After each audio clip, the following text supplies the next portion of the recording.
A sprout has the potential to become a fully grown tree if it is given the right conditions to thrive.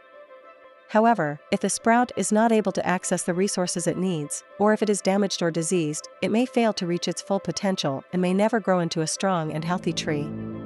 This seems to be true of people. When you think of the world's greatest geniuses, who do you think of?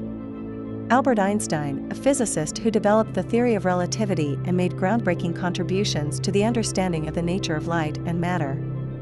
Isaac Newton, a mathematician and physicist who developed the laws of motion and universal gravitation. Leonardo da Vinci, a Renaissance artist, inventor, and scientist who made significant contributions to a wide range of fields including anatomy, engineering, and architecture. William Shakespeare, a playwright and poet who is widely regarded as one of the greatest writers in the English language. Wolfgang Amadeus Mozart, a composer who is considered one of the greatest musicians in history and whose compositions are still widely performed today. However, some people have unmeasurable genius.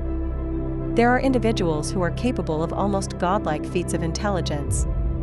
People whose IQ is off the charts. Logic tells us that these are the people most likely to move society forward, but that's not always the case. Sometimes the biggest trees don't grow roots. This is the case of William James Sidis, the smartest human being who ever lived. William James Sidis was born in Boston on April 1, 1898, to two prominent doctors, Boris and Sarah Sidis. Both of William's parents believed that anything could be learned with the proper technique. So when William was born, he became something of an experiment to them. How smart could you make a human being? Boris and Sarah spent their life savings on lessons and books for young William. Luckily for them, he had inherited their natural brilliance, and by the age of 2, he was reading the New York Times and writing letters in English and French.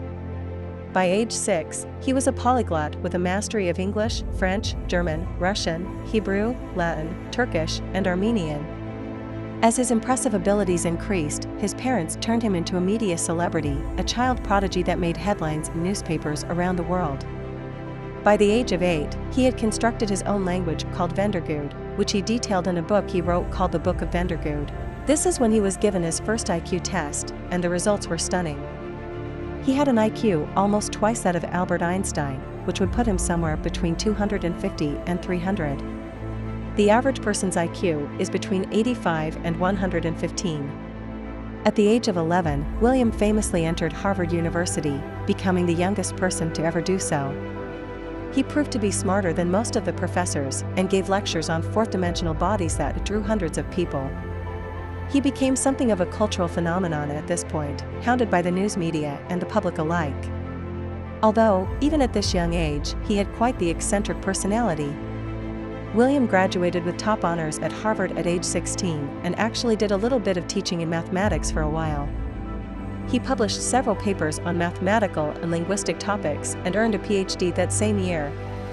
Despite his prodigious intellect, Sidis struggled with mental health issues and was unable to fully utilize his genius. He retreated from public life and spent the remainder of his days working menial jobs and living a relatively simple life. His story serves as a reminder that it takes more than just intelligence to thrive in life and reach one's full potential.